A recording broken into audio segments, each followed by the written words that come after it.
नमस्कार, मेरा नाम है डॉक्टर आस्था दयाल और मैं सीके बिरला हॉस्पिटल गुड़गांव में गायनेकोलॉजी में लीड कंसल्टेंट हूँ। आज हम बात करेंगे कॉमन डिस्कम्फर्ट्स ड्यूरिंग प्रेगनेंसी और उनको कैसे मैनेज करें।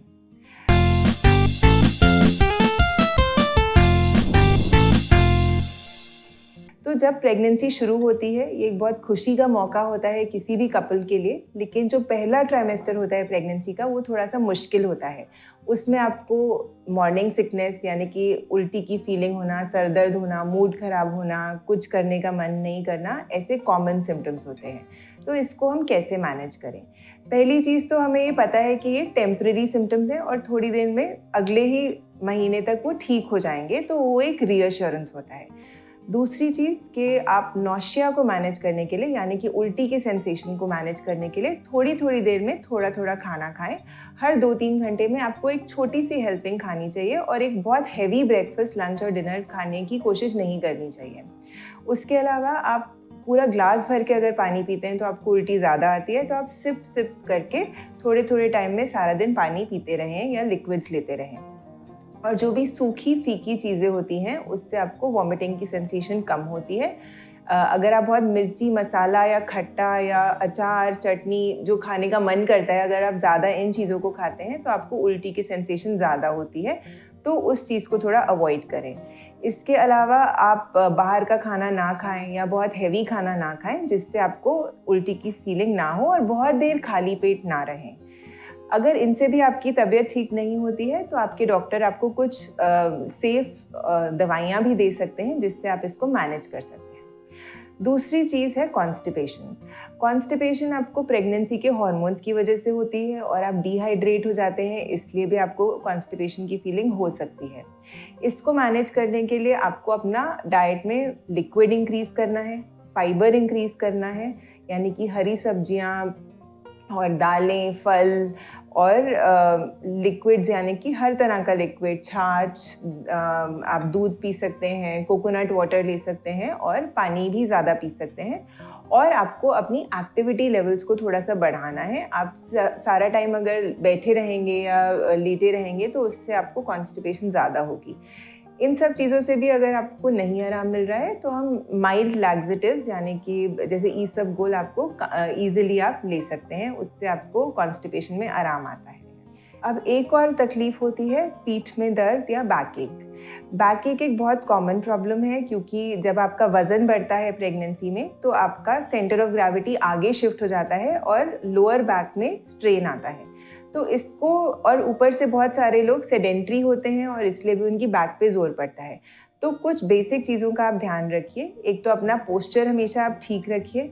आप प्रेगनेंसी में दूसरे ट्राइमेस्टर से योगा शुरू कर सकते हैं जिसमें आप बैक स्ट्रेंथनिंग एक्सरसाइजेस कर सकते हैं जैसे कि cat and cow, bridge pose और स्ट्रेचेस और वैसे आप वहाँ पे थोड़ी सी गर्म सिकाई कर सकते हैं या आप मसाज कर सकते हैं, ऑयल मसाज कर सकते हैं।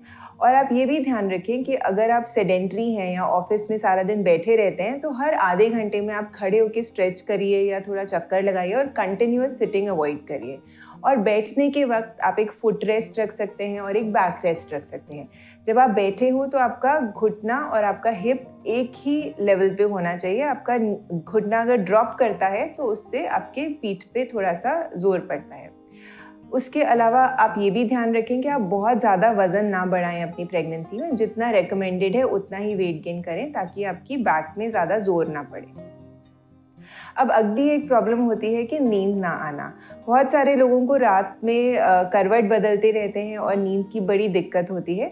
हम आपको बोलते हैं कि आप प्रेगनेंसी के सेकेंड ट्राइमेस्टर से यानी कि चौथे मंथ ऑनवर्ड्स आपको अपने साइड से करवट लेके सोना चाहिए, पर बहुत लोग ये नहीं कर पाते हैं। इसका एक रीज़न होता है क्योंकि आप करवट से जब सोते हैं तो बच्चे को ब्लड फ्लो बेटर जाता है, तो उसको करने के लिए आप काफ़ी सारे पिलोज़ रख सकते हैं। आप अपने पीठ के पीछे पिलो रख सकते हैं, सर के नीचे, दोनों पैरों के नीचे, और ताकि आप अपनी स्लीपिंग पोजीशन को कंफर्टेबल कर सकें।